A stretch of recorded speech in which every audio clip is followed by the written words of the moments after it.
On va se donner un peu de pep dans ce 28 jours de marde-là. Là. Go!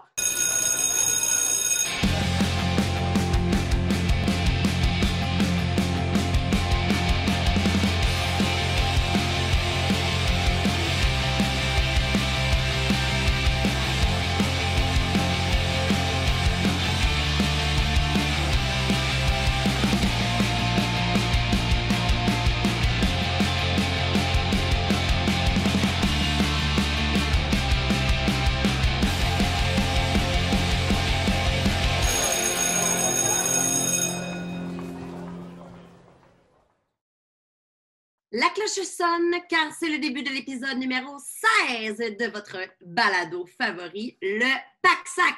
Allô Jonathan Roberge, allô Mathieu Genet. Yo! Brap! Nous sommes vos étudiants favoris qui sommes avec vous pour vous faire penser, on l'espère, à autre chose que ce gros défi que représente le 28 jours de confinement. On est à Montréal, on est en zone rouge, donc on enregistre de la maison. On a tellement hâte d'avoir un meilleur son que ça, mais que voulez-vous? Venez vous asseoir dans le fond de la classe. Une classe imaginaire où personne n'est malade. Où fuck le 2 mètres. Viens-t'en. Lève ton son qu'on s'approche. Pas de masque. Ah oui. Il y a les masques du Pack-Sac balado. Ah! Combien coûte c'est. Là, dis pas 3 piastres, c'est pas vrai. Là. Combien coûtent les beaux masques du Pack-Sac balado? Alors, ce magnifique masque. Confortable. Très confortable, belle grosseur, se pince au niveau du nez pour empêcher le virus de s'introduire. Et ça maintient seulement 20 $. Et savez-vous quoi? J'ai une bonne nouvelle. Oui, le Viridi m'ont confirmé qu'on avait maintenant tout vendu, les masques. Alors, bravo, on a vendu 50 masques, tout le monde. Je suis fier de nous. On s'était fixé 50 en pensant que, on ne sera jamais capable de vendre ça. Eh bien, détrompez-vous et bonne nouvelle, on vient d'en recommander 25 autres, mais on ne prendra pas le guess après ça d'en refaire d'autres. Là. On ne veut pas rester pris avec parce qu'on les paye, nous autres, on ne fait pas vraiment beaucoup d'argent que ça. Mais bref, là, il va en avoir rien que 25 and it's a go. It's a go. Viridi.com, tu vas chercher ton masque du Pack-Sac balado avec notre logo du petit squelette qui est fait par Rosie Blondie. C'est super beau. Et une partie des profits vont à ses études à elle parce qu'on la rappelle, elle n'a que 14 ans, la demoiselle qui a fait notre logo. Notre beau logo. Là, je ne veux pas te contredire, mais c'est viridicafé.com. Right? Tu fais bien de me reprendre parce que c'est boulot, hein? Ouais, c'est vrai, le viridi.com n'était pas libre, alors on y va avec le viridicafé.com. Ben, c'est bien parfait. Alors, vous allez trouver nos masques à cet endroit-là. Hey, admettons là, qu'on parle des choses intéressantes puis que vous voudriez savoir plus encore sur ce dont on parle. C'est une drôle de phrase que je viens de faire là. Oui. Mathieu, aide-moi donc. En fait, il faudrait aller nous suivre sur Facebook, sur Instagram, sur Patreon. Pour la modique somme de 3 piastres! Et sur TikTok. Non! Ça a été long, Joe, là. Oui, je sais. On se relâche. TikTok. Je sais, on se relâche. Et bien sûr, MySpace. On a un MySpace. Hey, pour vrai, juste pour le gag, tu penses que ça se ferait? Je pense que sûrement. Pensez-vous que ça existe encore, MySpace, ou on est trop vieux? On va aller voir de ce pas. On a tellement investi de temps dans nos profils. Pensez-vous qu'on a encore accès à ça? Je pense que je m'appelais White Star.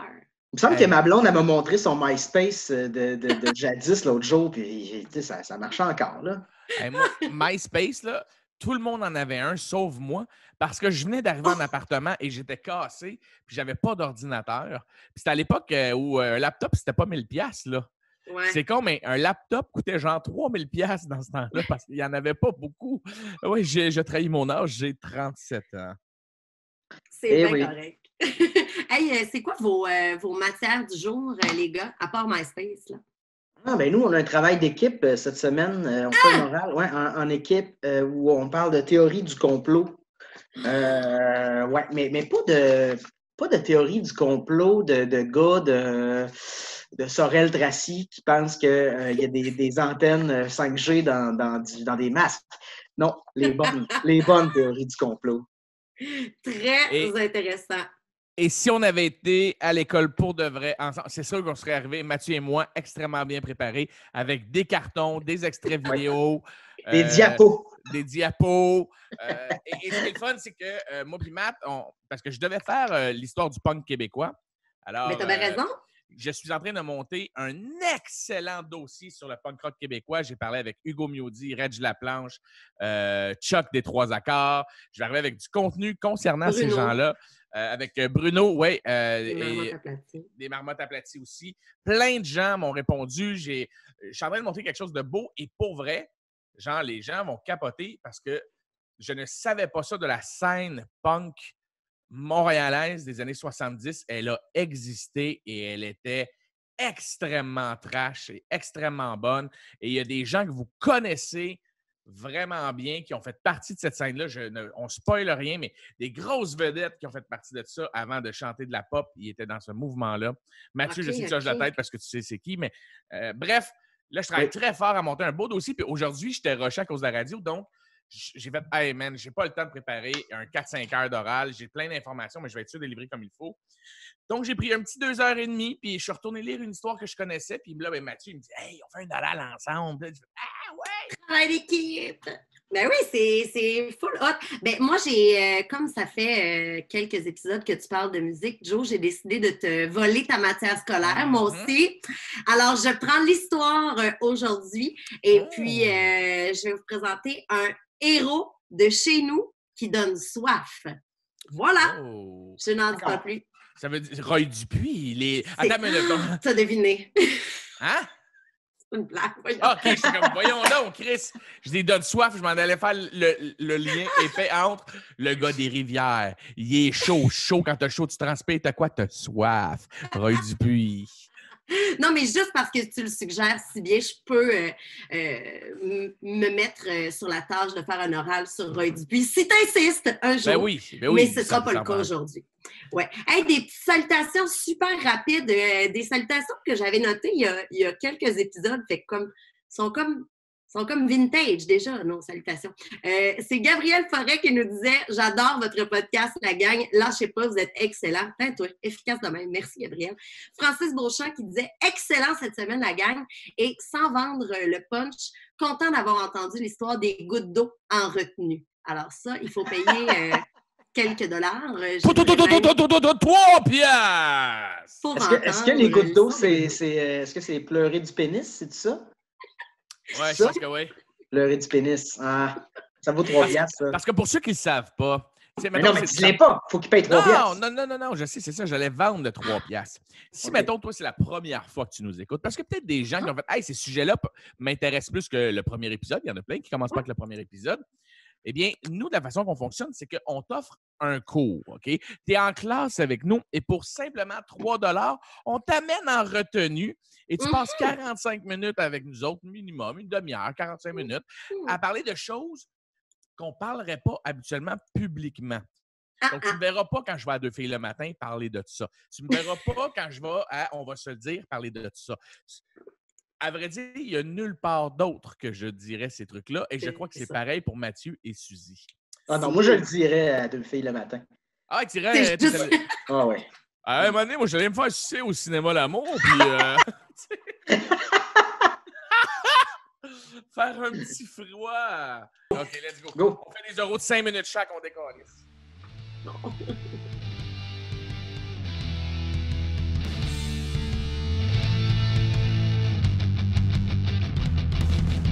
Suzy veilleux pis sa musique, backstage avec des stars qui se pètent. Jonathan Roberge qui parle, ou Jonathan Roberge qui chiale. Mathieu Genet, le vieux geek grincheux. Tout le monde sait que c'est un stoner. C'est l'heure du Backsack Balado, avec leurs 3 euros. C'est l'heure du Backsack Balado, avec leurs 3 euros. C'est l'heure du Backsack Balado, avec leurs 3 euros. C'est l'heure du Backsack Balado, avec leurs 3 euros. Le Backsack Balado, avec leurs 3 euros. Merci et sarcastique. Colin, quelle bonne notre Ben, toune! Oui, hein? Ouais, je pense qu'on C'est devrait la vendre écœurant. genre 5-6 piastres la track. Ça devrait être disponible sur Que Musique. Ouais. On devrait avoir un distributeur, là, tout ça. Oui, absolument. Oh, bien Absolument. Et dit. tous les fonds serviraient à nous payer un traitement de Regeneron, le nouveau traitement d'anticorps synthétique développé pour Donald Trump. Oh, Est-ce oui. que c'est de ça dont ton oral parle aujourd'hui, Mathieu? Non. Absolument pas. Ça aurait Ok. été un pas pire lien, hein? Oui, Ça aurait été j'aurais un adoré. excellent lien. Adoré. Mais Donc, ok, c'est notre oral en passant. notre oral. On fait un Travail oral. d'équipe. Travail d'équipe. Oui, parce qu'on filait lazy aujourd'hui et on a décidé de faire un oral à deux. Alors, comme j'ai écrit une intro, Joe, ça dérange-tu si je commence? Non, vas-y, puis moi, je vais conclure avec l'intro que j'avais écrit aussi, mais je vais essayer de la décortiquer d'une autre façon. Ça va servir de outro à notre truc. Imaginez, là, Pra, pra, pra. vous êtes dans le fond de la classe, on est en avant, on a des crises de gros cartons, puis on a fait du bricolage dessus, vous expliquez nos shit. Voilà. Alors, si l'histoire se souviendra de 2020 comme étant l'année de la pandémie, on pourra également dire que c'est l'année où les théoriciens du complot ont enfin pu sortir de leur sous-sol pour étendre leur influence tentaculaire en allant jusqu'à séduire de grands esprits scientifiques tels que Lucie Laurier et Annie Dufresne.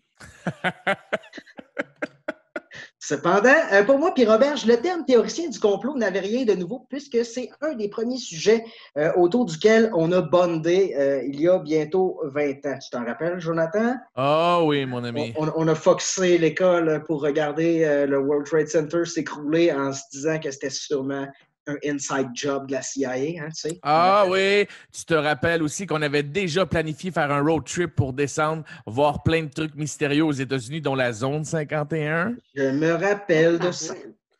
Alors, même que Jonathan m'a déjà avoué que mes toilettes figuraient au top 1 des toilettes d'Annie chez qui il pouvait chier, non pas à cause de mon valet qui propose des serviettes chaudes, mais bien à cause de ma collection de la défunte revue Facteur X, que je garde encore à côté de mon poche. Mathieu, je dois lever. J'étais abonné à Factor X, mais à un moment donné, mes parents étaient tannés de payer pour ça parce qu'ils disaient que c'était des niaiseries. Puis moi, tu ne pouvais pas faire. Regarde, oui, Mathieu. Ah! Montre-moi. Bravo. Je les ai Bravo. toutes sur la table, là, je les ai sortis aujourd'hui pour faire mon oral. Et chaque fois que je vais chez Mathieu, je fais caca, puis j'en feuille 4-5, puis je reste là super longtemps. Excusez-moi d'avoir dit ça. Vas-y, continue, Mathieu. Alors, donc la revue Facteur X, qui était une revue qui se spécialisait dans les phénomènes inexpliqués et toutes les théories un peu bizarres, dont les théories du complot. À notre défense, par contre, jamais nous n'avons pris ces théories pour des faits établis, mais plus comme des hypothèses amusantes de gars buzzés à 2 heures du matin dans un Dunkin' Donuts de repas qui se disent « Hey man, t'imagines si c'était vrai, ça serait fucked up! » C'est juste ça. T'sais, on n'a jamais pris ça pour du cash. Mais là, avec les estis de coco qui pensent que Bill Gates a inventé la COVID, les anti-masques qui pensent que la pandémie est un mensonge, etc., nous avons senti le besoin de relégitimiser notre amour pour les bonnes vieilles théories du complot. Et pour ce faire, nous avons préparé un oral d'équipe où je vous présenterai une théorie du complot qui entre dans la catégorie de « je tweeterai pas là-dessus en caps lock, mais j'y crois un peu ». Ouais. Et Joe, lui, en a trouvé une qui s'est avérée vraie. C'est ça, Joe? Oui, alors moi, ce que j'ai fait de mon côté, c'est que je me suis dit, hey, tant qu'à pas avoir l'air crédible, m'en sortir une que 20 ans après, le monde, on peut dire, hey, dans vos dents, c'est arrivé pour vrai. Uh-huh. Donc, moi, j'y vais avec, je pense que c'est ma favorite of all time, là, celle que je trouve qu'elle est indétrônable. C'est aussi, c'est un peu comme c'est un peu la maître des théories du complot. C'est Saint Graal des triples de théories du complot. C'est la première théorie du complot du monde moderne aussi, et j'ai nommé le crash de Roswell. Oh ouais. Est-ce que tu es familière avec le crash de Roswell? Pas du tout. T'as jamais entendu ça? Wow! D'accord. Alors, l'étrange histoire de Roswell est sans aucun doute la Big Mama de toutes les théories du complot. Oh, on a une musique, c'est nice. Oui, je lui ai demandé de mettre la tonne de piano. Alors la voici. Début juillet 1947, un employé de ferme du nom de William Brazel découvre une importante quantité de débris métalliques dans le désert à environ 50 km de la petite ville de Roswell, au Nouveau-Mexique. Tout porte à croire qu'un véhicule d'origine inconnue s'y serait écrasé. Il contacte le shérif qui, à son tour, contacte la RAAF, qui est la Roswell Army Airfield, qui est située à proximité, qui y dépêche aussitôt 3 hommes, dont le major Jesse Marshall. Le major Jesse Marshall ramasse des débris, se rend chez lui, parce que sa maison se trouve sur le chemin de la base militaire. C'est sûr qu'il n'a pas respecté le protocole. Là. Il est arrêté chez eux avec des débris et s'empresse de réveiller son fils en plein milieu de la nuit pour lui montrer des échantillons de l'étrange découverte. Jesse Marshall Jr., le fils, déclare que son père était persuadé que les matériaux métalliques récupérés ne provenaient pas de la Terre. Il entend même son père prononcer le mot « flying saucer », qui veut dire « soucoupe volante ». Son père semble fébrile. Il lui raconte qu'un soldat aurait tenté de tester la solidité de l'étrange métal en le frappant à coups de masse, sans toutefois réussir à l'égratigner. Jesse Marshall Jr. raconte également que son père aurait tenté devant lui de plier ce qui ressemblait à une mince feuille métallique, mais que l'objet reprenait aussitôt sa forme initiale. Il mentionne également la présence d'inscriptions hiéroglyphiques sur certains débris. D'autres témoignages, notamment celui du colonel Philip J. Corso, font état de la présence de cadavres de petite taille sur les lieux du soi-disant crash.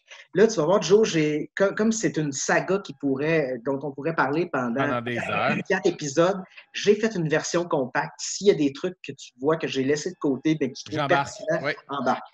Donc, le 8 juillet 1947, la RAAF, la Royal, non pas la Royal, en tout cas la Roswell Air Force, quelque chose que j'ai dit tantôt, déclare publiquement aux médias avoir découvert les restes d'une soucoupe volante. Donc, ils ont fait une conférence de presse et dans les journaux, on pouvait lire « Army reveals it as flying disc found on ranch in New Mexico ».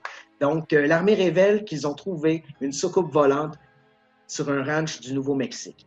Alors, le FBI est contacté, les débris sont transportés au Fort Worth Airfield, puis le lendemain, une autre conférence de presse est organisée, mais cette fois-ci, pour annoncer que l'objet en question n'était en réalité qu'une sorte de ballon météorologique expérimental et que les corps étaient des crash test dummies, des mannequins pour tester les impacts. Ouais. Donc, l'histoire, après cette conférence de presse-là, est aussitôt tuée dans l'œuf puis tombe dans l'oubli pendant plusieurs décennies avant d'être sortie des boulamites à la fin des années 70, entre autres par l'ufologue Stanton Friedman et le colonel Philip J. Corso, que j'ai mentionné tout à l'heure, qui a écrit un livre qui est sorti, lui, dans les années 90. Qui est excellent, que je t'ai prêté. Qui s'appelle « Au lendemain de Roswell ». Donc, ces deux, en fait, les ouvrages qui ont été publiés par la suite sur l'incident ont contribué à conférer au mystère de Roswell non seulement le statut de légende, mais aussi a contribué à l'introduire dans les annales de la culture populaire. T'sais, on n'a qu'à penser à tous les films qui ont récupéré soit Roswell ou la zone 51, où beaucoup croient que les débris ont été transportés par après. T'sais, il y a eu Independence Day, il y a eu Indiana Jones 4, il y a eu Transformers, je ne sais plus quoi. Il y en a eu un paquet d'autres. C'est devenu presque une pierre angulaire de la science-fiction moderne, cette histoire-là. Nice. Donc, le colonel Corso, qui a écrit l'excellent livre, ajoute même, en fait, il en ajoute une pas pire couche. Lui, c'est un ancien membre du Conseil de sécurité nationale du président Eisenhower et de la division de recherche et développement de l'armée américaine. Il déclare avoir eu en sa possession les artefacts et il dit que non seulement il y a eu des artefacts, mais qu'il a lui-même inspecté de très près un cadavre des extraterrestres qui était gardé comme dans une espèce de cuve réfrigérée. Et il dit aussi que les artefacts qui ont été récupérés sur les lieux du crash auraient servi à un projet de rétro-ingénierie. Donc, la rétro-ingénierie, c'est quand on prend un objet d'une technologie avancée, qu'on la démanipule pour voir comment elle est faite, pour ensuite la greffer à notre propre technologie, et que ça nous aurait permis de développer des technologies comme les puces électroniques, la fibre optique, le laser, les missiles antibalistiques, les avions furtifs, puis un paquet d'autres trucs. Donc, là, la partie où j'expose le truc est pas mal terminée. Joe, si tu avais des trucs à rajouter, tu pourrais maintenant, ça serait un bon temps. Alors, ce qui est arrivé entre la journée où l'armée, tout bonnement, ne calcule pas l'impact que ça a de dire « Hey, une soucoupe volante s'est écrasée » et que le gouvernement intervient. Donc, il y a bel et bien eu une conférence de presse et les photos sont à l'appui. J'ai dit, ça, c'est pas quelque chose qui est faux. Ils ont vraiment fait ça en montrant des bouts de métal. Vous pouvez googler et les trouver, ces images-là. Vous pouvez même googler et trouver l'autre conférence de presse qui a été faite quelques heures plus tard en disant « Hey, on s'excuse. Ce qui est arrivé, c'est que c'est un ballon météo avec des crash test dummies dedans qui servaient à whatever quoi. » C'était il disait que c'était pour calculer ou pour détecter la présence d'impact nucléaire. Parce qu'on se rappelle, c'est après la Deuxième Guerre mondiale, les tensions entre la Russie et les États-Unis commençaient. Et selon eux, c'était des ballons qui étaient envoyés très, très haut dans l'atmosphère pour savoir s'il y avait des explosions atomiques, si les Russes testaient des armements. Et là arrive l'histoire du docteur G. Allen Hynek. Je vous ai déjà glissé un mot de ce gars-là, un mot sur ce gars-là. C'est un astronome, un physicien extrêmement reconnu dans ses champs d'expertise, dans son domaine. C'est un homme c'est un des premiers hommes à avoir dessiné des satellites pour le projet satellite américain. Cet homme-là, étant donné qu'il est extrêmement respecté, le projet Blue Book est mis sur pied. On va le chercher et on met un haut dirigeant de l'armée avec lui. C'est un duo. Et leur but à eux, c'est d'arriver dans des endroits où il se passe des trucs X et qu'ils doivent l'expliquer scientifiquement. Là, ils se pointent à cet endroit-là, puis ils font là, on va dire que c'est un ballon, nanana, c'est ci, c'est ça. Et là, de moment donné, Dr. G. Allen Hynek, qui lui ne croit aucunement au petit bonhomme vert et à ces trucs-là, commence avec les années à faire « Hey, écoute, c'est vraiment weird, parce que là, on a menti. C'est pas un ballon météo, c'est quoi? » Fait que le gouvernement lui dit si tu pousses tes enquêtes plus loin, ben c'est ta vie qui est en danger parce que c'est plus gros que toi. Fait que lui a écrit des livres en disant écoute, est-ce que je protégeais des armes américaines? Est-ce que je protégeais des armes russes? Je ne le saurais jamais. Mais je peux vous dire que le 3/4 des histoires que vous voyez dans le projet Blue Book, c'est des cover-up. C'est pas ce que c'était. Donc, tu as un homme qui a fucking designé des satellites, qui est un nasty de génie, qui ne croit pas à ça, dit « Moi, pendant des années, on m'a payé pour écrire des mensonges. On m'a payé pour faire des cover-up. » Et à un moment donné, à la fin de sa carrière, il a avoué avoir vu des trucs vraiment nice. Donc, durant l'entraînement de bateaux près de la Norvège, l'armée américaine s'entraînait là, puis il y avait une trentaine de flottes de bateaux, puis ils ont vu des bulles de lumière sortir. Fait que là, ils l'ont appelé. Là, il a essayé d'expliquer ça avec des bulles de gaz qui créaient de la lumière, genre de plancton lumineux X, puis il n'a jamais été capable de l'expliquer, puis il disait non, c'était pas des planctons lumineux, je sais ce que j'ai vu. Et il a été ridiculisé un peu en fin de carrière parce qu'il disait je crois avoir participé à un mensonge qui était plus grand que moi. On s'est servi de moi. Et puis, avant de mourir, il a écrit un livre en se disant « Je ne suis pas un astronome, je ne suis plus un professeur, je suis un ufologue. Je suis quelqu'un qui a malheureusement fait partie du gros mensonge. Ouais. Sans m'en rendre compte, on s'est servi de moi. » Et puis, c'est facile de ridiculiser un sujet comme ça, mais moi, souvent, ce que je trouve dommage, c'est qu'on ridiculise... Mais attends, avant de... Parce que là, on va entrer dans une portion où nous allons parler de nos impressions par rapport à ce sujet-là. Oui, tu as raison. Moi, je garderais ça pour là. Alors, pourquoi moi, j'y crois un peu à ça? Oui. Ouais. Alors, premièrement, je crois dur comme fer qu'on n'est pas seul dans l'univers. Là, même qu'il y a une majorité de scientifiques qui s'accordent à ce sujet. Ce sur quoi les opinions divergent, c'est quant à l'existence de civilisations aussi développées que nous et sur ses capacités de franchir de très grandes distances dans l'espace. Comme moi, je pense que la vie est assez répandue dans l'univers. Là, je pense que en fait, la vie sur Terre provient des étoiles. Ça vient, on est un peu comme du pollen, ça a été comme un peu soufflé sur la Terre, puis je pense que ici, ça a pris parce que les conditions étaient réunies, mais je pense qu'il y a d'autres planètes, c'est sûr, où les conditions le sont aussi. Puis, ce serait extrêmement arrogant de notre part de penser qu'on est seul. Ouais. En fait, je pense que notre existence est la plus grande preuve de l'existence des extraterrestres. T'sais. Très bien dit. Donc, bon, ce que l'establishment scientifique ne croit pas qu'il est possible, par exemple, c'est que les extraterrestres puissent se rendre jusqu'à nous.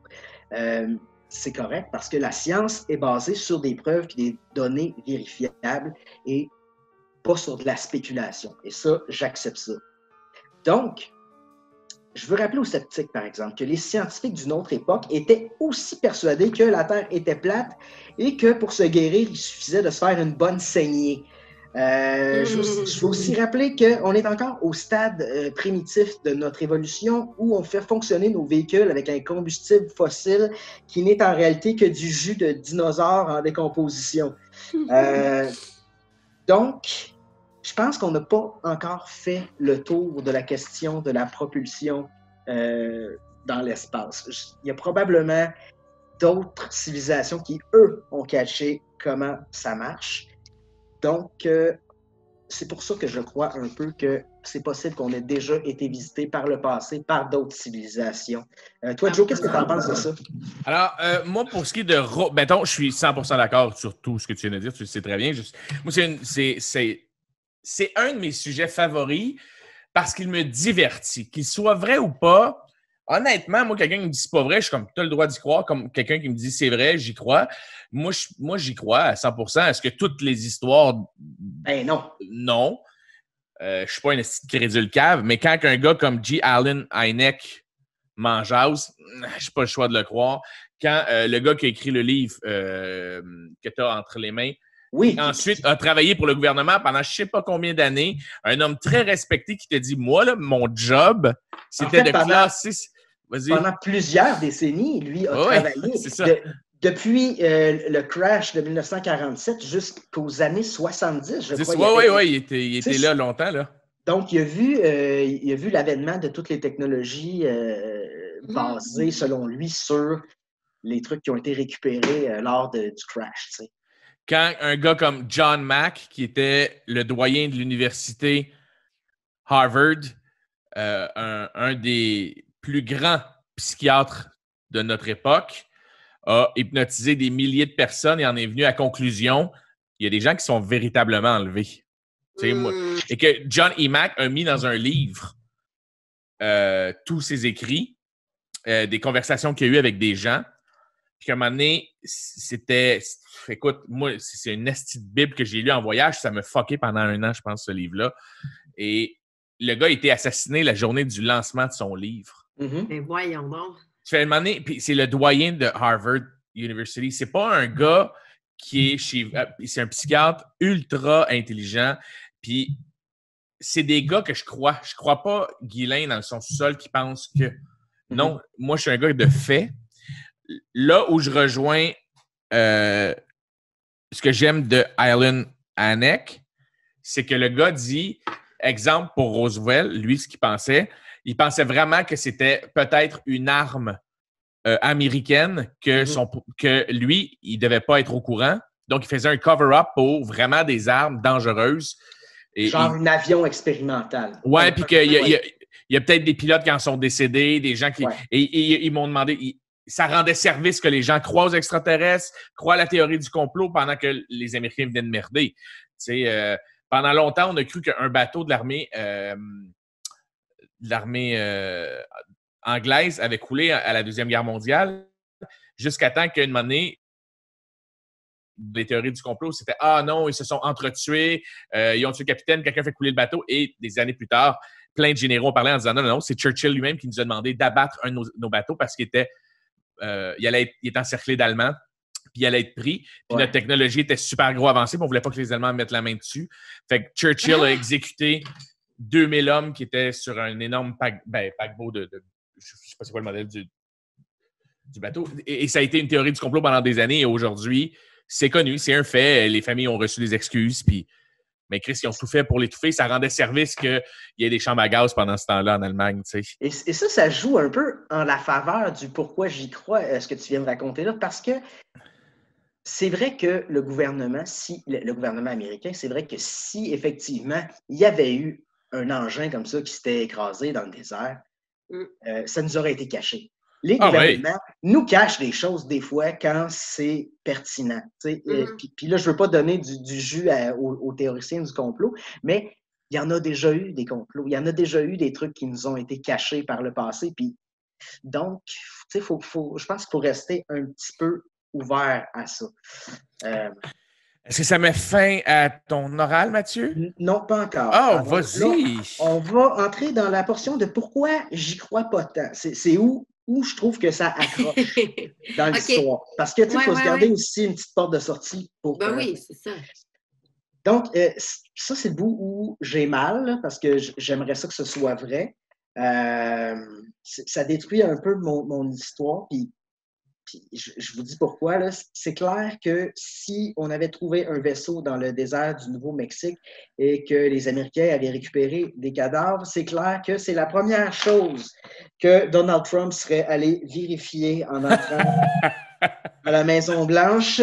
Et s'il est au courant, je ne vois aucun scénario possible où Donald Trump, en sachant ça, a gardé ça pour lui en fermant sa gueule. Ça, c'est comme... C'est l'argument le plus fort qui vient faire comme « Ouais, mais c'est sûr que... » Il en aurait parlé, le calice. Oui, sa base électorale sont du genre à se nourrir de ce genre de choses-là. En plus.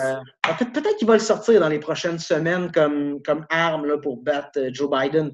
Mais ouais, ça vient un peu fucker le chien, cette histoire-là. J'avoue, et tu sais, on aime croire que ça peut être des extraterrestres parce que c'est le fun à croire, moi, je trouve. Moi, ça me fait pas peur. Au contraire, ça m'allume, tu sais. Mais les chances que ça soit une erreur de l'armée sont énormes, tu sais. Sont énormes. Sont énormes, en fait. Je pense en Arizona, te rappelles-tu les fameuses lumières là, de Phoenix? Oui. Arizona Light, tu sais, il y a là, eu des... si vous racontez 18 histoires en même temps, là, c'est un petit peu confusant, je dois le mentionner. Là, vous connaissez très bien votre matière. Oui, c'est vrai. Amenez-nous à un point. Parfait. Mais donc, il y a eu d'autres histoires. Certainement. C'est ça, Joe, que tu veux dire? Oui, que, mettons, de Phoenix, Arizona Light, qui étaient des lumières qui avaient été vues dans le ciel en forme de V pendant des années. Tout le monde disait, Puis finalement, il a fallu qu'ils l'avouent, c'était des avions de l'armée qui essayaient des nouveaux genres de meters qui pouvaient se garder à telle distance, à telle vitesse, faire des manœuvres, puis qui ont été vus. Fait que, tu sais, c'est que tu veux pas que les autres armées soient au courant de tes modèles d'avions. Fait que t'aimes bien mieux que ce soit des théoriciens du complot qui disent que c'est des petits bonhommes verts. Absolument. Parce que tu ne fais pas des conférences de presse pour annoncer que tu développes des avions. Je te garantis non.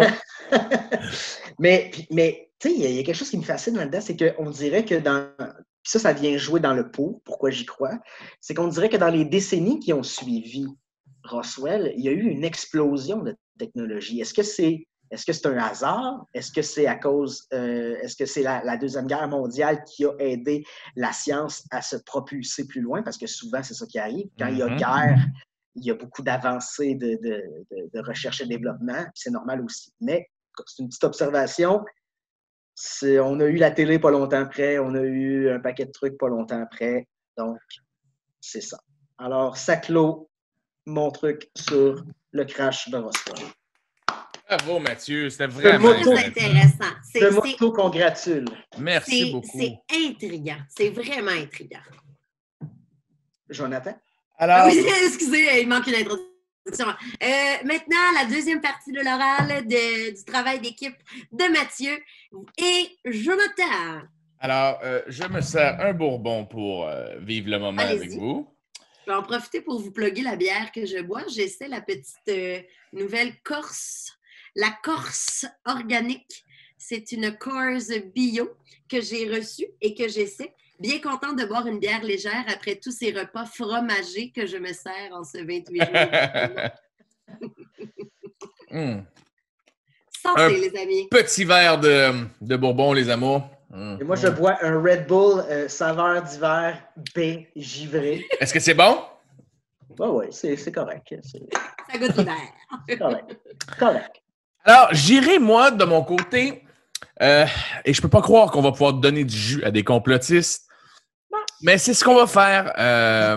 Il y en a eu des complots. Il y en a eu. Alors, c'est pour ça que je vais aujourd'hui vous faire l'histoire d'un complot baptisé MK Ultra, qui pendant 20 ans, tout le monde disait « Ah, c'est pas vrai, c'est impossible ». Là, à fin des années 70, l'histoire a commencé à sortir et même qu'il y a 3 semaines à Montréal, il y a eu une manifestation des victimes du MK Ultra.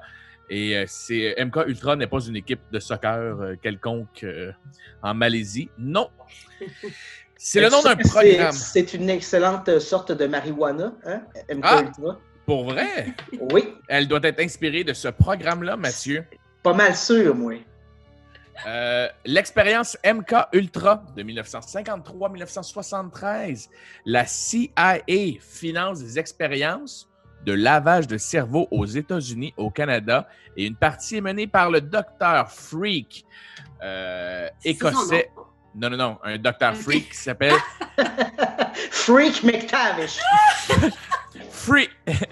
Le Dr. Ewen Cameron de l'Institut psychiatrique de l'Université McGill à Montréal. Donc, une théorie du complot qui s'est avérée être vraie, qui se serait passée à quelques coins de rue de chez vous, mais en avez-vous entendu parler? Je ne crois pas. Alors, imaginez, la guerre de Corée vient de se terminer, les soldats retournent en sol américain et rendus chez eux, sont rendus anti-patriotes. Ils n'aiment plus leur pays parce qu'on leur a demandé de faire des choses qui étaient contre leur gré une fois sur le terrain. Ils ont jugé cette guerre gratuite, innocente, un conflit qui ne les concernait guère. Donc, ils reviennent et n'aiment plus les États-Unis. Et les généraux dans l'armée s'en rendent compte. Ils discutent entre eux en disant « Hey, les gars, désertent l'armée, ne veulent même pas leur pension, parlent contre le président, parlent contre les États-Unis. » Et parler contre les États-Unis, surtout à cette époque-là, c'était extrêmement rare. Les gens étaient extrêmement fiers d'être américains. C'était la fameuse terre d'accueil depuis un siècle pour tous les immigrants de la planète. Et c'était comme le nouveau berceau du capitalisme et du rêve absolu. Et là, tout d'un coup, après la guerre, les gens détestent ce pays. Gorgé de Bourbon. Et là, les généraux commencent à remplir des rapports en disant à leurs supérieurs, les gens n'aiment plus notre pays. Et là, quand on dit que même des gens extrêmement haut placés ne sont pas nécessairement intelligents, en voici la preuve. Les hauts dirigeants de l'armée américaine se sont mis à douter que la Chine et la Russie avaient peut-être fait un lavage de cerveau à leurs soldats, qu'ils avaient peut-être été dirigés à distance avec peut-être quelque chose dans l'air, peut-être avec des ondes, parce qu'on ne pouvait pas détester autant les États-Unis. Donc, ils mettent sur pied le projet MK Ultra avec un budget de 25 millions de dollars seulement les 10 premières années. Et sans le savoir, des centaines de Canadiens seront cobayes parce que les Américains se disent si les Chinois et les Russes sont capables de faire des lavages de cerveau, ils vont dominer la Terre. Essayons de contrôler le cerveau humain avant eux. Donc, à Montréal, pas hostie, à l'autre bout du monde. Non, ça s'est fait à quelques coins de rue de chez toi. Les gens allaient à l'hôpital, pour exemple, j'ai mal à l'oreille. Ah, madame, vous avez peut-être quelque chose de grave. On a consulté votre dossier. Veuillez aller patienter dans l'aile du Royal Vic, juste de l'autre côté. Le monstrueux médecin, qui n'est pas son vrai nom, monstrueux, Ewen Cameron veut vous rencontrer. Alors, à l'Institut Allan Memorial de Montréal, où la patiente est assise, le docteur dossier en main se rend compte que c'est quelqu'un de vulnérable. Ça peut être une fugueuse, ça peut être quelqu'un qui n'a pas vraiment beaucoup de gens dans son entourage. Donc, se dit, mais quelle victime parfaite pour jouer avec son cerveau et que peu de gens autour vont s'en rendre compte. Donc, madame, venez avec moi. Et là, il y a des gens qui ont été plongés dans des comas artificiels à qui on mettait des écouteurs et on répétait la même phrase. Il y a des gens qui étaient drogués au LSD à leur insu, puis on les retournait chez eux et on disait il faut que vous reveniez prendre votre médicament à tous les 2 jours. Fait que là, les gens viraient fous, viraient schizophrènes. En psychose. En psychose. On les ramenait à l'hôpital. Hey, mon papa est en psychose. Qu'est-ce qui se passe? Ah, écoute, laissez-le ici, on va s'en occuper. Il lui donnait des électrochocs à la tête. Il les droguait avec toutes sortes de drogues, dont du LSD en extrême quantité. Il les maintenait réveillés pendant, mettons, une semaine et leur montrait que des images violentes, mettons des Chinois, exemple, pour s'assurer de monter, de pouvoir peut-être essayer de monter une haine envers une autre race. Est-ce qu'on est capable de créer le racisme à l'intérieur de son cerveau? Est-ce qu'on est capable d'en faire des robots? Est-ce qu'on est capable d'en faire des gens qu'on peut manipuler facilement? Eh bien, de 1953 à 63, le projet existait et il y avait des oui-dire un peu partout. Parce que là, c'est ça que les gens, il faut qu'ils comprennent avec la théorie du complot. Asti, t'as de la misère à garder un secret dans ta gang d'amis qu'une de tes chums s'est fait passer le doigt par un de ses amis, une manière que lui, il y a une blonde qui trouve pas ça ben correct. Ben, fie-toi sur moi. Que si 10-12 personnes ont décidé de mettre un plan machiavélique en branle, il y en a un, moment donné, c'est 12, qui a, des remords, de la culpabilité, il se sent pas bien avec le mensonge, donc il en parle à sa copine sous l'oreiller, sa copine en parle à qui? À sa meilleure amie qui travaille avec elle sur le bord du fond de micro-ondes, puis asti, il y a des fuites. Eh bien, c'est ce qui est arrivé avec ce projet.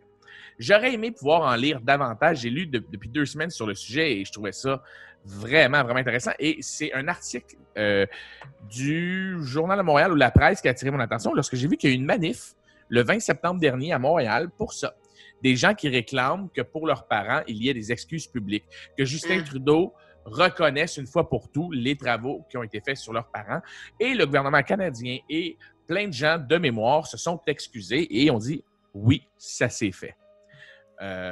Mais ça a été fait par des gens il y a longtemps. Les gens qui sont au pouvoir en ce moment n'ont plus rien à voir avec ça, mais ils confirment que oui, il y a des gens qui étaient payés à essayer de te détruire, de te manipuler, de t'étudier comme si c'était un simple rat de laboratoire.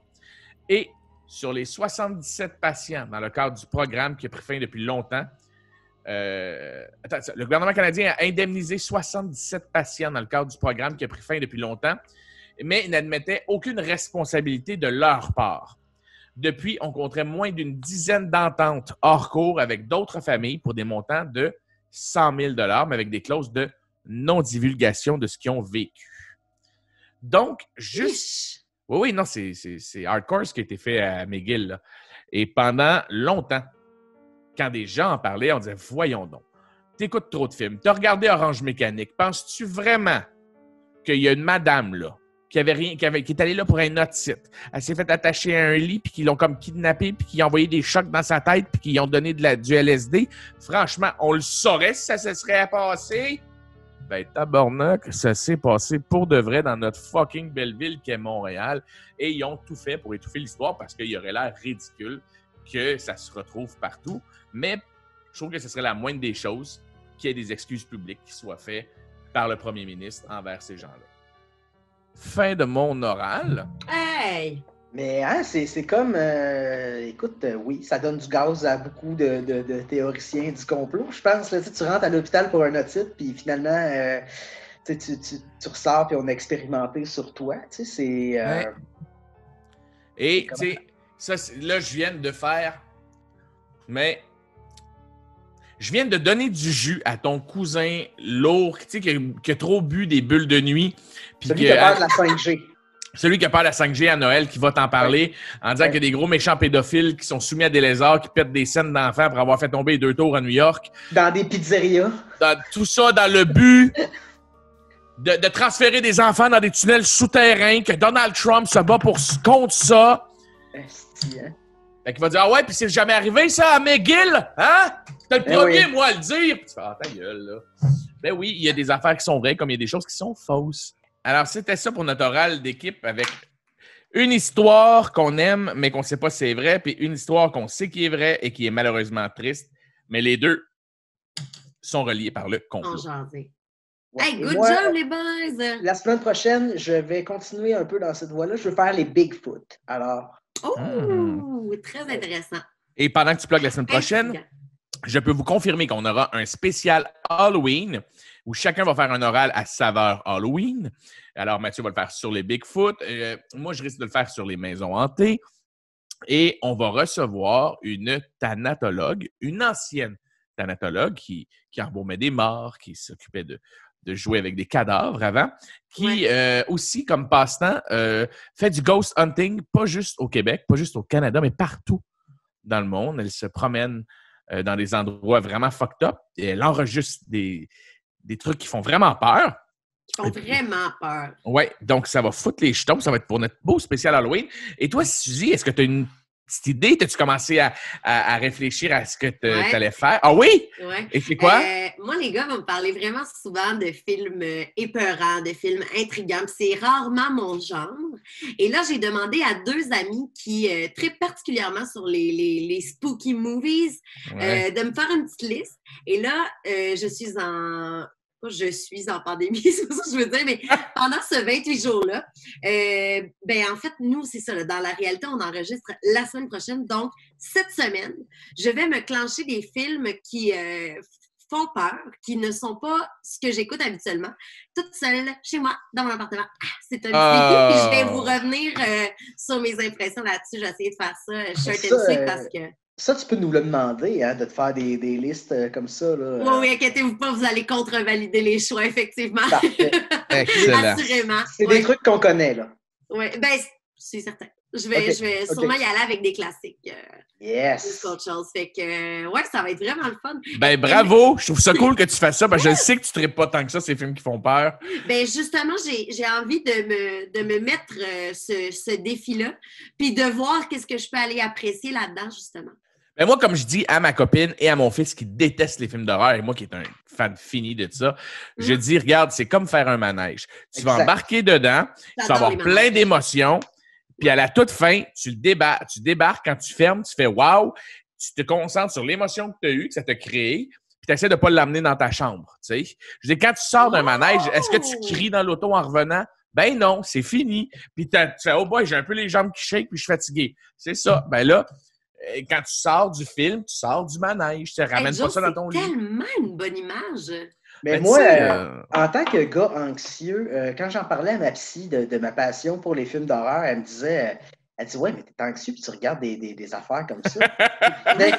Oui, mais tu comprends pas. C'est parce que ce qui se passe dans la télé ou sur l'écran géant du cinéma, dans le film d'horreur, t'as pas idée à quel point je suis content que ce soit pas mon asti de problème. Tu comprends? Ouais. Moi, là, je trouve du réconfort là-dedans. Tu sais, je suis comme, je peux observer une situation super rochante en étant super relax. Tu sais. Fait que pour moi, c'est de la détente, là, tu sais. Pendant ce temps-là, moi, j'ai reterminé encore une fois la série des Gilmore Girls. En tout cas! Hey, ton oral veilleux, de quoi tu nous parles aujourd'hui, Jean? Je suis tellement excitée de vous parler de ça. Je sais que vous allez adorer ça. Il y a plein de stocks. Je me concentre. Alors, tout ça, mon intérêt envers le sujet d'aujourd'hui a commencé cet été quand on a eu genre 2 minutes le droit de vivre. J'ai des amis qui m'ont fait goûter un super de bon alcool qui s'appelle le réduit de Léo. Est-ce que vous avez déjà goûté? Ben oui! Ben oui, bon, ben génial. Oui. Le réduit de Léo, dans le fond, c'est une liqueur qui goûte le temps des sucres. C'est pas trop sucré, c'est vraiment juste doux. Et là, je peux pas chier l'explication parce que mon amie Patrie est acéricultrice. Alors, le réduit, là, dans le fond, c'est l'eau d'érable qui est chauffée, mais qui n'est pas encore tournée en sirop. Alors, le réduit de Léo, c'est un heureux mélange du gin au panais Marie-Victorin et du réduit d'érable, du vrai réduit d'érable. Donc, ça fait un gin à 23 % d'alcool. C'est super bon. Et là, mes amis Janie et Gaston ont essayé de m'expliquer, dans le fond, pourquoi cet alcool-là portait ce nom-là. C'est en hommage à un héros d'ici, Léo Major. Et là, je pense qu'on était... Et là, je pense qu'on était un peu chaud parce que il me semble que Gastoni m'a expliqué l'histoire, mais en espagnol. Puis tout ce que je me rappelle, c'est que c'était long puis très héroïque, mais plus ou moins de souvenirs de ça. Et là, il n'y a pas longtemps, je suis tombée sur une chanson d'Original Gros Bonnet, le groupe rap OGB, et qui ont lancé une chanson intitulée Léo Major. On débarque, et on défend la colline, Léo Major, défend la colline, Léo Major, tous mes acolytes, lève le Major, tous mes acolytes, lève le Major, défend la colline, Léo Major, défend la colline, Léo Major, tous mes acolytes, lève le Major, tous mes acolytes, lève le Major. Fait que là, j'étais comme, OK, le monsieur, il veut vraiment que j'en apprenne plus sur sa vie. Il n'y a pas d'hasard. Alors, sans plus attendre, cet oral aujourd'hui va retracer l'incroyable histoire du soldat Léo Major, qui est l'épopée d'un héros québécois comme on n'en verra certainement pas d'autres guerriers.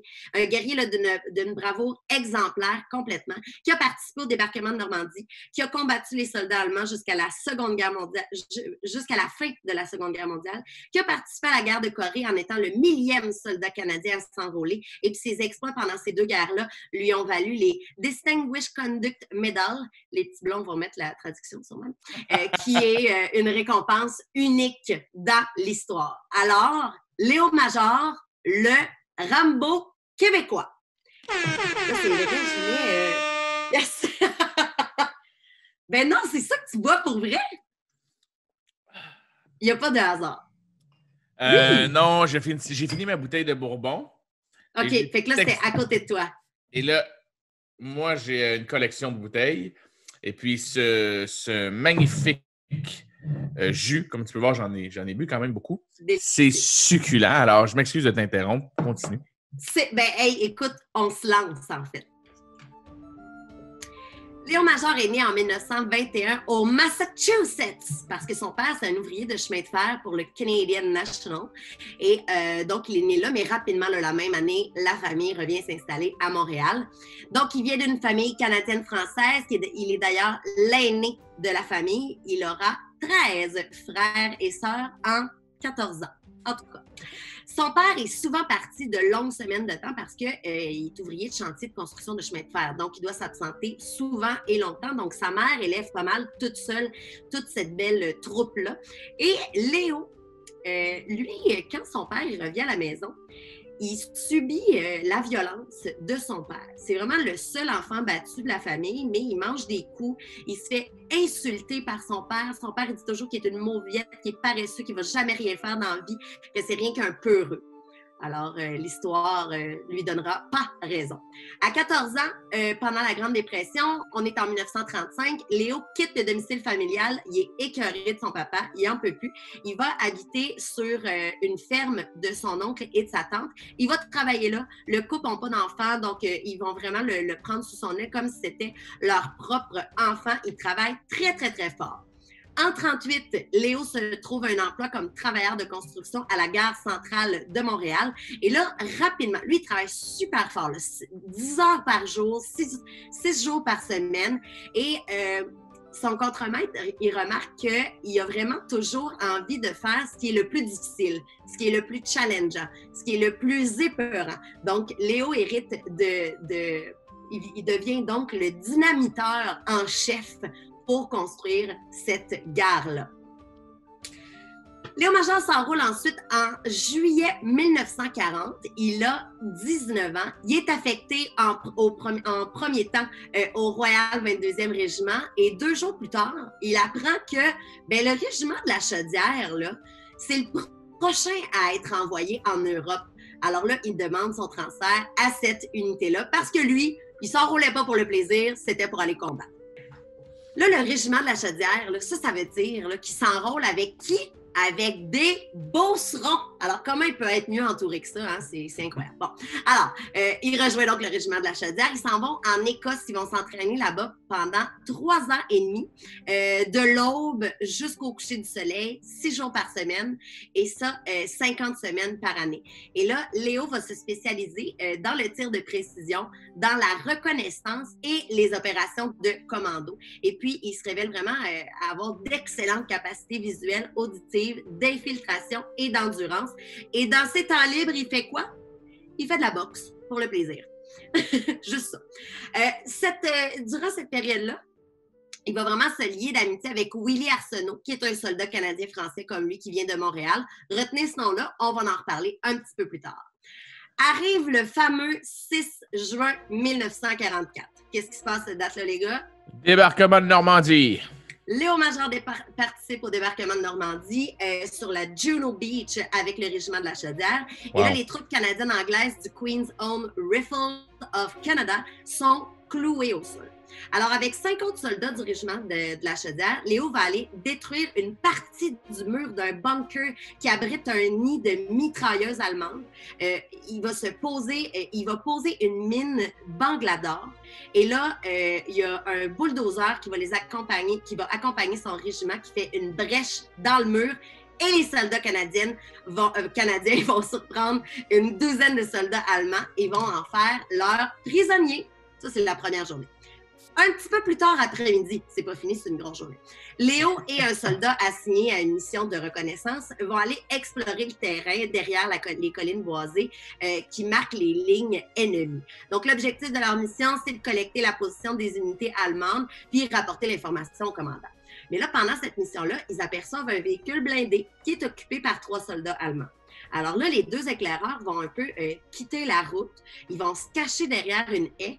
Puis là, quand le véhicule arrive sur la route, ils ne voient aucun autre... ils ne voient pas d'ennemis autour d'eux. Alors, ils décident de capturer le véhicule et les occupants pour les interroger. Et là, au moment où le véhicule passe à la hauteur, Léo vise et blesse le chauffeur à l'épaule. Il ne veut pas que le chauffeur meure, il veut juste le blesser.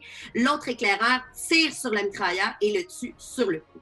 Et là, le chauffeur blessé et l'autre soldat se rendent tout de suite. Alors là, Léo et l'autre soldat vont indiquer par la suite au chauffeur de prendre la direction du quartier général des forces canadiennes. Et là, sur leur chemin, ils vont repérer une section commando d'un bataillon anglo-canadien qui se prépare à leur tirer dessus, évidemment, parce qu'ils sont guirés en allemand, là. Alors là, Léo et l'autre soldat font des signes, vont crier, vont dire « Non, non, non, non, non, nos petits amis canadiens, on est Canadiens, nous autres aussi, on les a capturés, puis on les mène jusqu'à notre campement. » Et que là, ils vont finalement remettre au commandant de leur régiment ce qu'ils ont capturé. Et puis, Léo apprend quelques jours plus tard que le véhicule contenait plusieurs transmetteurs sans fil et plusieurs livres-codes qui servent aux communications cryptées ennemies. Alors, ils vont être capables de décrypter grâce à cette prise d'otage-là. C'est une petite journée. Hey, t'as fait le débarquement de Normandie puis t'es allé chercher les livres qui décryptent des... En tout cas, c'est énorme pour l'armée prendre les communications d'ennemis. C'est pas mal la base. C'est ça. C'est exactement ça. Fait que c'est génial. Après ça, on est rendu le 24 juin 1944. On est toujours en guerre. Léo et 4 soldats sont affectés à une mission de reconnaissance des lignes ennemies. Donc, ils arrivent face à face avec une patrouille composée de 5 soldats allemands. Et les soldats canadiens tirent sur la patrouille, tuent 4 soldats allemands sur le coup. Le 5e soldat y est mortellement blessé, mais il réussit à lancer une grenade au phosphore. Mais dans l'explosion, Major est blessé à l'œil gauche, et pas juste un peu. Là, il est transporté à l'hôpital en campagne pour être examiné. Le médecin qui le soigne lui dit « Hey, mon ami, la guerre, là, c'est fini pour vous. Vous allez retourner en Angleterre. Merci beaucoup pour tout votre travail. » Mais là, Major répond, il dit « Non, non, non, non, non, non. Moi, là, c'est impossible. Je ne peux pas m'en aller, monsieur. Je suis un tireur d'élite dans ma section. Ils ne peuvent pas fonctionner sans moi. Puis mon œil droit, là, checké. Ça marche bien, ça c'est numéro 1. T'es encore capable de viser. T'es encore capable de viser. C'est mon œil droit que j'utilise pour tirer. Fait que j'ai encore de la précision. Alors, il refuse d'être évacué. Puis le médecin renvoie son unité. Il fait un petit bandage comme un œil de pirate. Puis il dit bonne chance, mon chum. Et puis, Léo va continuer son service comme éclaireur et comme tireur d'élite. Fait que là, Rambo, il a un œil. On continue. Je dirais presque on commence. C'est vraiment pas fini. Dans la nuit du 30 au 31 octobre, lors de la bataille de l'Escaut dans le sud des Pays-Bas, Léo Major capture 93 soldats allemands à lui seul. Alors, afin de retrouver... Là, il était parti en mission parce qu'il y avait ce qu'on appelle des zombies. Donc, il y avait 50 soldats canadiens qui avaient perdu de vue en ce moment. Ils ne savaient pas s'ils étaient vivants ou pas. Donc, ils partent en patrouille en après-midi pour regarder justement sont où, sont-ils morts, sont-ils en vie. Bon. Alors, Léo est envoyé seul en reconnaissance pendant la nuit. Il repère 2 soldats allemands qui marchent le long d'une digue. Et comme il fait froid, comme il pleut, Léo, il est fâché, il est à bout, le gars. Là. Il dit « Je suis gelé puis je suis mouillé à cause de vous autres, vous allez payer pour ça. » il en capture un, il tue l'autre, parce que l'autre a essayé de se défendre, de le tuer. Donc, il le tue, malheureusement. Et puis, il utilise son prisonnier comme appât pour saisir le reste de l'unité. Fait que là, Major continue sa mission avec comme objectif de capturer le commandant de l'unité puis forcer toute l'unité à se rendre. Et là, les Allemands se rendent après que trois autres soldats soient abattus par Léo-Major. Donc, ils ramènent les prisonniers, ils croisent une batterie d'artillerie allemande alertée par les tirs qu'ils avaient entendus. Puis l'artillerie fait feu sur la colonne de prisonniers en blessant puis en tuant certains. C'est-à-dire que Léo était entouré de ses prisonniers. Donc,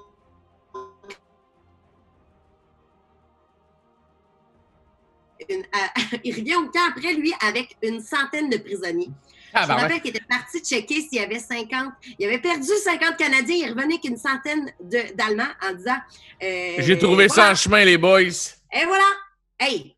Capturer 100 personnes à toi seul, c'est incroyable. Alors, pour cette action-là, il a été nommé pour la Distinguished Conduct Medal, médaille qu'il va refuser. Il refuse parce que la personne qui est supposée lui remettre cette médaille-là, c'est le général Montgomery. Et Léo, lui, trouve que ce militaire-là, il était incompétent. Alors, il ne veut pas recevoir une décoration par ce dude-là qu'il ne trouvait pas impressionnant. Donc, il la refuse.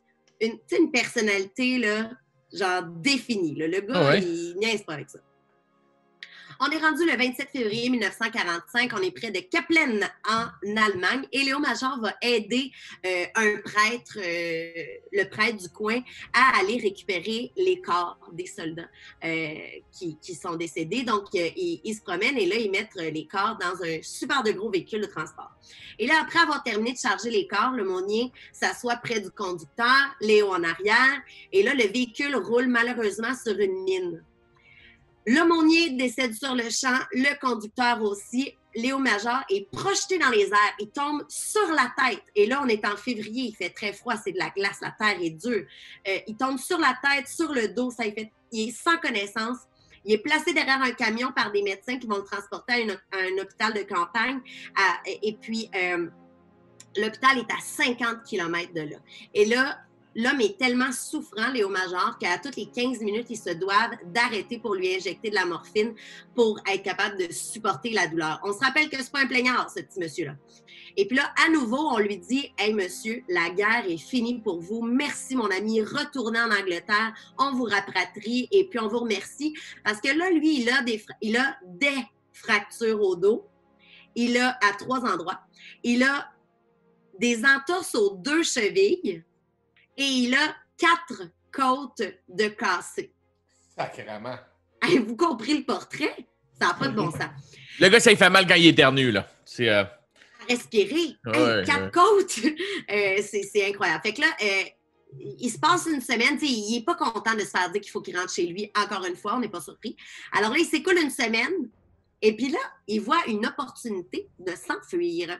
Il sac son camp de l'hôpital, il se sauve et réussit à retourner chez une famille qu'il avait rencontrée, une famille d'Hollandais qui trouvait bien smart, qui l'ont accueilli. Il a resté là pendant 1 mois pour se remettre sur pied de ces très nombreuses blessures-là.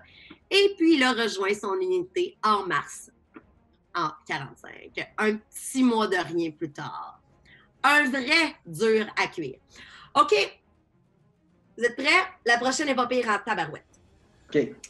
13 avril 1945, le régiment de la Chaudière approche la ville de Zwolle, aux Pays-Bas, une ville qui est... 13 avril? Pardon? 13 avril 45? On est rendu là. Oh, quasiment à la fin de la guerre.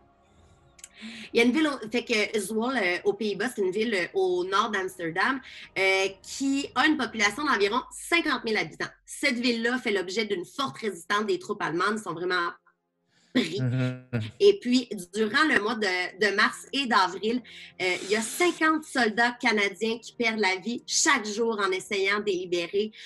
Ça ne marche pas, c'est très difficile. Et là, afin de connaître la force et la position de l'ennemi, le commandant du régiment demande 2 volontaires avant de donner l'ordre d'aller pilonner la ville.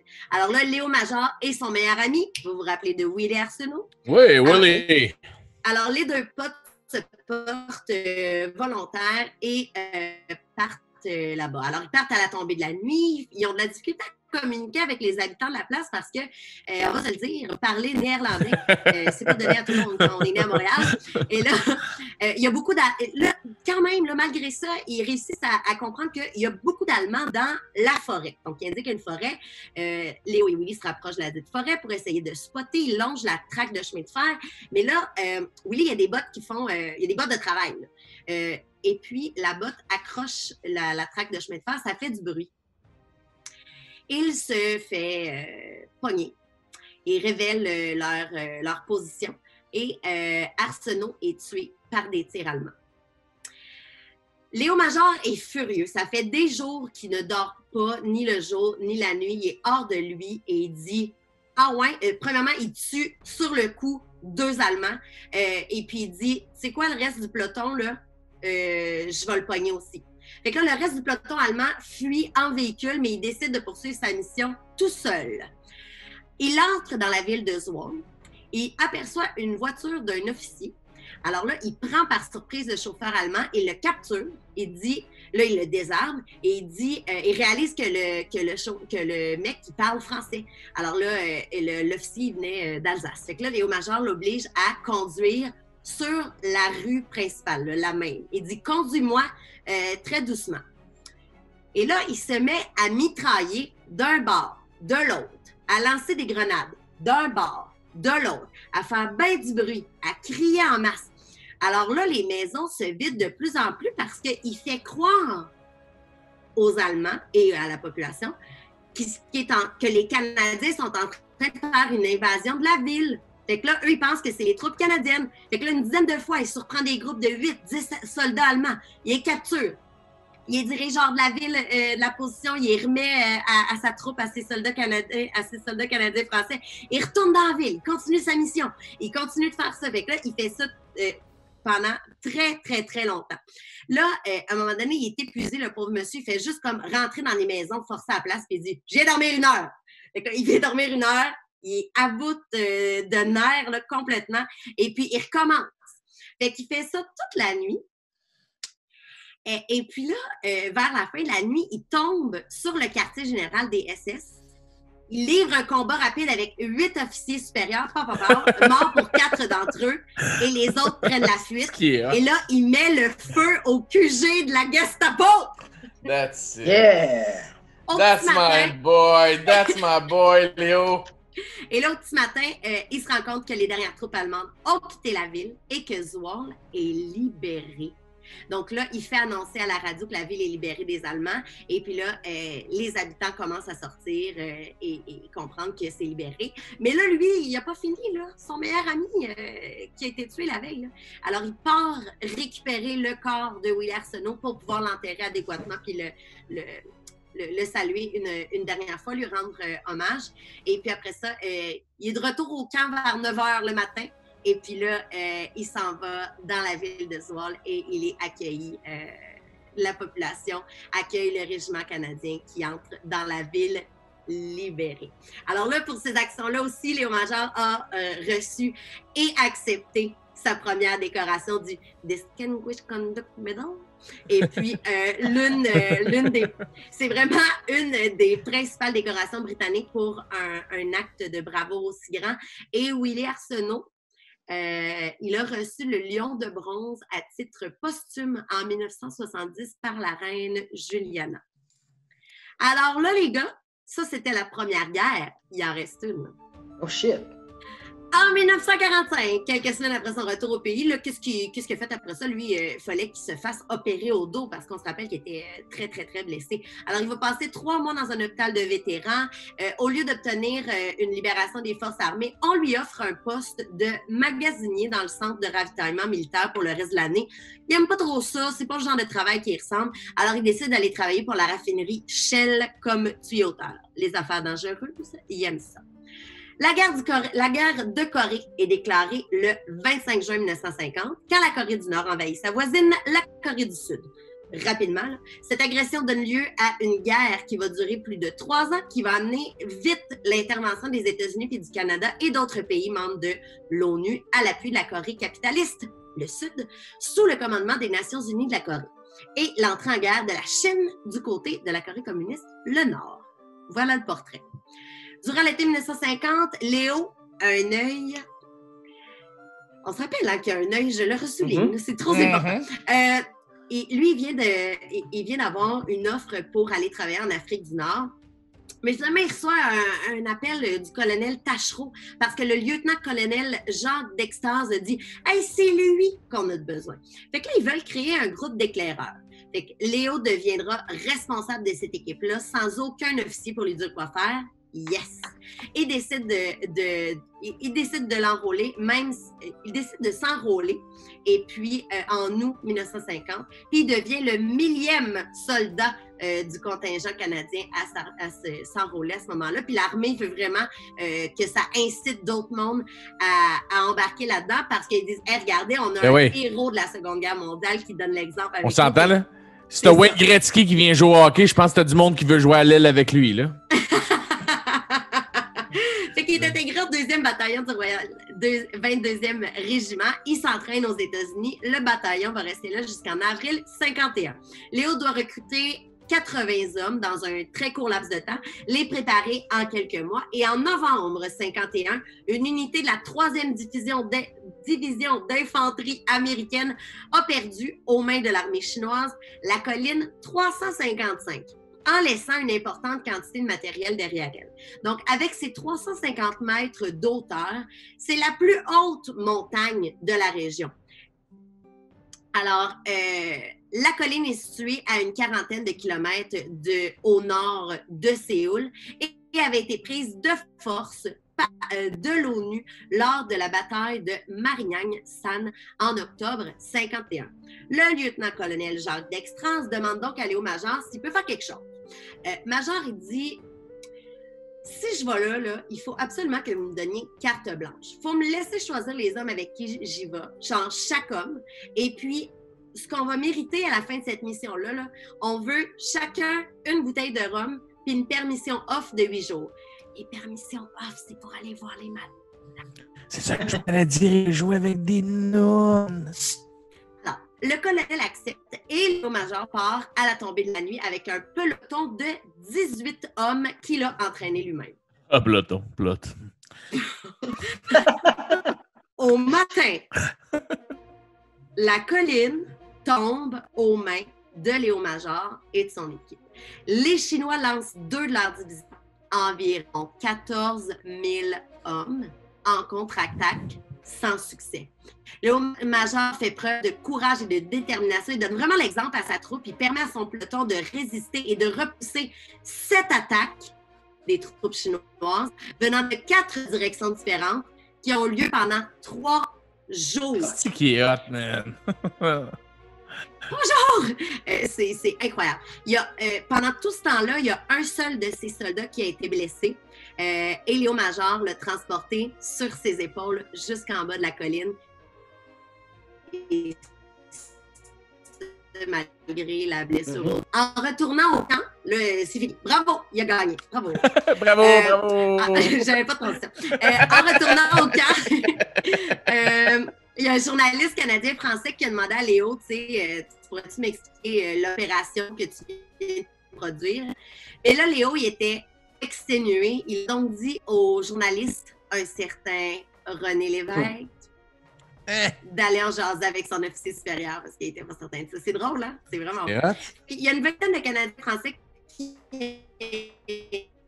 qui ont tenu tête à 2 divisions d'infanterie de l'Armée populaire de libération. 7 d'entre eux recevront une médaille militaire, ce que la 3e division américaine forte d'environ 10 000 hommes n'a pas pu faire. Léo Major et 18 de ses hommes y sont arrivés. Alors, pour cette action, Léo Major reçoit sa 2e Distinguished Conduct Medal, qui est un exploit à prononcer, rien de moins. Léo Major, c'est un des 38 Canadiens à avoir reçu 2 mais le seul d'entre eux à les avoir reçus pendant 2 guerres différentes. En fait, là, dans C'est tout vrai? le Commonwealth britannique, il y a juste 3 soldats qui partagent cet honneur-là. Et puis, il est Et le seulement seul un soldat. avec un œil. Oui, tellement. Puis, c'est aussi le seul soldat connu pour avoir libéré une ville au complet, à lui, tout seul. Je reviens sur Zwolle, la ville qu'il avait libérée, justement, parce qu'il a été reçu là le 14 avril 1910 par la reine Juliane des Pays-Bas. Il a reçu le titre du citoyen d'honneur de Zwolle le 14 avril 2005, alors qu'il était âgé de 84 ans. OK, Le 14 bon, ouais. avril de chaque année, il y a des poèmes qui sont lus, il y a des poèmes il y a des chansons qui sont chantés par les citoyens de Zwolle. Et puis, ils vont également porter des fleurs au pied du mémorial de guerre érigé en mémoire de tous ceux qui sont tombés pour la libération de Zwolle. Et puis, il y a le drapeau du Canada qui est hissé pour Magnifique. commémorer les libérateurs canadiens, en particulier le premier libérateur canadien, Léo Major. Et puis, ce qui est vraiment triste, là, c'est que Léo Major est décédé d'un cancer des os. Comme quoi, hein, tu sais, il y a tous les combats livrés, maudit cancer qui a eu bon de lui. Il est décédé le 12 octobre 2008. Et ce qui est très malheureux, ce qui est très triste, c'est que il a été un petit peu dans l'oubli. C'est-à-dire que tous ces actes héroïques-là n'ont pas tellement été soulignés ici au Canada ni au Québec. Fait que il subit un peu un succès posthume, je dirais. C'est spécial, vraiment. Si vous voulez en savoir plus, il y a le livre « Léo Major, un héros résilient » de Luc Lépine. Sur tout.tv, moi, j'ai regardé le docu Léo Major, le fantôme de Borgne, parce qu'il y a 2 surnoms, le Rambo québécois et le fantôme de Borgne, qui est animé par le très touffu Alain Stanky. C'est un film de Bruno quelque chose, hein, ça? Tu l'as-tu devant toi? C'est un documentaire Léo Major, le fantôme Borgne. Je ne sais pas qui l'a réalisé. Je vais le googler. Je pense que c'est Bruno. Ah, je l'ai entendu parler de ça. Attends une minute. Il faut que les gens voient ça. Bruno Desrosiers, oui. J'ai bien aimé. Et puis, il y a aussi un roman qui a été écrit par Éric Drapeau. Il a dit, tu sais, si je voulais inventer ça, je pourrais pas. Fait que je vais juste romancer puis ajouter des personnages puis des amis puis de l'émotion là-dedans. Fait que le roman s'appelle Léo Major, un héros québécois. Et c'est pas très loin de la réalité. Fait que c'est vraiment impressionnant. Honnêtement, j'ai pleuré plusieurs fois en faisant cette recherche-là. C'est incroyable. C'est incroyable. Moi, ce que je trouve fascinant, c'est que ce type de gars-là a existé. Puis aujourd'hui, les gars ne sont pas capables de se mettre du calice de purée en rentrant dans un dépanneur. Tu sais, je trouve qu'il y a un gros clash. Non, ce que je veux dire, c'est qu'il y a un clash de génération en ce moment qui est fabuleux. T'imagines-tu ce monsieur-là, aujourd'hui, il serait peut-être dans un CHSLD, puis personne ne s'en occuperait, puis il a fait tout ça. Tu sais, c'est comme... Je trouve ça fascinant. Moi, j'aime beaucoup, beaucoup. C'est pour ça que j'aime l'histoire. Parce que on dirait que c'est un respect envers ceux qui ont existé avant nous, qui font que le monde dans lequel on vit aujourd'hui est ce qu'on est. Ce gars-là, il a fucking libéré des villes. Une ville à lui tout seul! Ouais. Et fait que toi, Jonathan, quand on dit on enlève les activités parascolaires des enfants puis que les gens disent on est en train de sacrifier une génération, tu trouves ça un peu exagéré, genre? Oui, je trouve ça très faible. Pour utiliser les mots que j'utilise avec ma psy, parce qu'il faut vraiment que j'extériorise ça en ce moment, parce que, tu sais, vous le savez, j'ai vécu un clash extrême entre vraiment avoir peur de perdre son enfant et des gens qui se plaignent de ne pas vouloir mettre du Purell dans un magasin. Oui. À la même année, en même temps. Donc, je dis à ma psy, c'est comme un combat que j'ai en dedans de moi en ce moment, j'ai le goût de frapper des gens et leur crier ta gueule très, très proche du visage.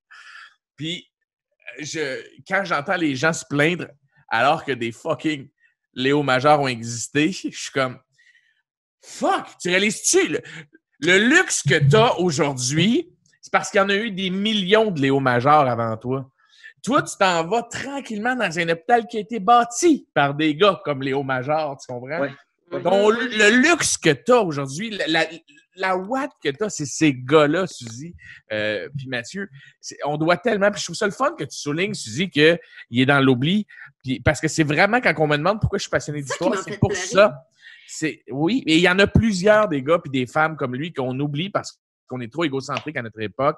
Et rappelle-toi que pendant des décennies, les gens, et des siècles, les gens vénéraient les gens du passé avec leurs légendes. Et, tu sais, je veux dire, tu penses à Ultrek, c'est un guerrier qui existait, qui pendant 500 ans, les gens avaient peur que son fantôme revienne. T'imagines-tu comment il a kické des culs, ce gars-là, pour que son peuple fasse respecter? Pour que les gens disent qu'ils ont peur que son fantôme revienne. Ouais. Moi, je te garantis qu'il n'y a personne en ce moment qui a peur qu'un fantôme vienne botter le cul de quelqu'un ici, là, tu sais. Non. Mais, Léo... mais... bravo, mais avez-vous aimé ça? Il y avait tellement de choses à dire. J'ai vraiment essayé de couper puis de garder les faits saillants, mais c'est parce qu'il y en avait tellement, tu sais, puis c'est presque dur à croire, là, tellement ça s'accumule d'un acte de bravoure à l'autre. Fait que, ouais. Mais bravo! Bravo! Oui, et bravo. Et moi, c'est Mathieu qui m'a fait découvrir Léo Major il y a environ 2 ans. On avait été faire un pitch pour faire une série documentaire. On l'avait pitché à Pixcom. Et on voulait faire tous ces héros québécois-là que les gens ont oubliés. Et Léo Major était là-dedans, justement. Et c'est Mathieu qui m'avait dit d'autres. Puis Mathieu, il en connaît encore 4-5 gars comme ça. Te rappelles-tu l'Amérindien qui scalpait tout le monde à la Deuxième Guerre mondiale? Oui.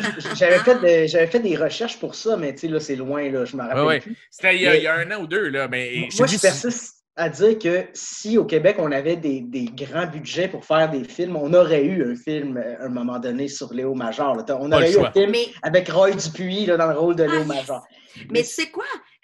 J'avais eu une entrevue avec Robert Nelson dans La Claire Ensemble qui disait exactement ça. Quand il a lancé son album solo, il y a une chanson de Robert Plante. Oui. Et puis, il disait justement que c'était un commentaire que notre société valorise pas assez les personnes qui ont créé la société dans laquelle on vit aujourd'hui. Ça, tu sais, on idolâtre les vedettes extérieures. On trouve des gens plus cool à l'extérieur. Oui. Mais ça, je pense... De notre époque, puis les inaccessibles. Mais ceux qui étaient là juste hier, là, ils tombent dans l'oubli. Mais moi, j'ai ma petite théorie à 2 scènes là-dessus, puis ça faisait partie d'une des raisons pour laquelle on voulait parler. Nous autres, on voulait parler des badass qui avaient existé. Ceux qui avaient kické des culs avant nous, puis que justement, que personne connaissait. Puis on se faisait dire par la boîte de production, ouais, mais ça va-tu intéresser le monde? Puis j'étais comme, oui. Et il est là le problème, il faut intéresser le monde avec ces histoires-là. Tu te rappelles, Matt, c'était comme le débat de, on va en rajouter, puis là, on disait, ouais, mais c'est juste du Québec. Est-ce que tu parles, là, OK, mais on peut-tu parler de, pas juste des héros de guerre, on peut parler, mettons, des gens qui ont kické des culs dans ce qu'ils ont fait. Mais bravo, Suzy, puis tu m'as vraiment fait plaisir de faire une histoire sur Léo Major que je connaissais, mais je trouvais ça le fun de me le faire raconter. Yes. Et c'est le fun si on n'a pas intéressé des gens à ça. Oui, merci à Chani et Gastoni d'avoir. C'est-tu le temps d'aller en retenue? Je pense qu'on a des petits merci à faire avant. Ben oui, faisons tout ça. Bonjour les enfants. Oui, c'est moi, monsieur le professeur. C'est le moment que vous attendez tous. C'est l'heure des remerciements.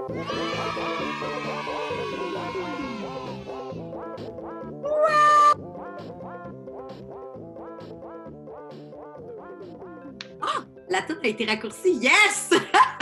Merci aux petits blancs, Philippe, Julien Bougie, Clément Hamelin, qui sont derrière la production du podcast. Merci beaucoup! Merci à Rosie Blondie Dessin. Merci pour ton magnifique logo que vous pouvez retrouver sur notre merch. Notre merch, c'est quoi? C'est un beau masque pour contrer cette pandémie avec un beau logo, là, notre petit squelette avec une tuque et son sac à dos à l'effigie du Pack-Sac que vous pouvez retrouver au viridicafé.com ou sur nos réseaux sociaux. Continuez à nous suivre sur Facebook, Instagram, TikTok. TikTok! On n'est pas encore là-dessus. Et sur notre Patreon pour la modique somme de... 3 piastres! Et si vous avez aimé l'épisode que vous écoutez, peu importe la plateforme sur laquelle vous nous écoutez, ce serait bien de nous mettre un petit 5 étoiles parce que ça va nous aider à rejoindre plus de gens. Alors, on vous remercie de faire ça. Merci de nous suivre. Il y a des musiciens à remercier aussi. Alors, on remercie les Marmottes aplaties pour cette excellente pièce qui s'appelle La Manufacture des fromages. C'est ça? Oui, c'est ça. Oui. Et on remercie également Vincent Dargy pour avoir composé la musique thème du podcast et le groupe Les Sarcastiques pour la chanson qui dit que je suis un stoner puis que Jonathan parle puis que Suzy... Qu'est-ce que ça dit sur toi, Suzy, déjà? Moi, je suis dans les coulisses de show, puis les rockstars, ils se piquent. Les rockstars speak, c'est ça. Alors, merci les Sarcastiques. Merci à tous ces beaux gens et surtout merci à vous. Vous êtes de plus en plus nombreux à nous écouter à chaque semaine. Et puis, on vous aime. Bye!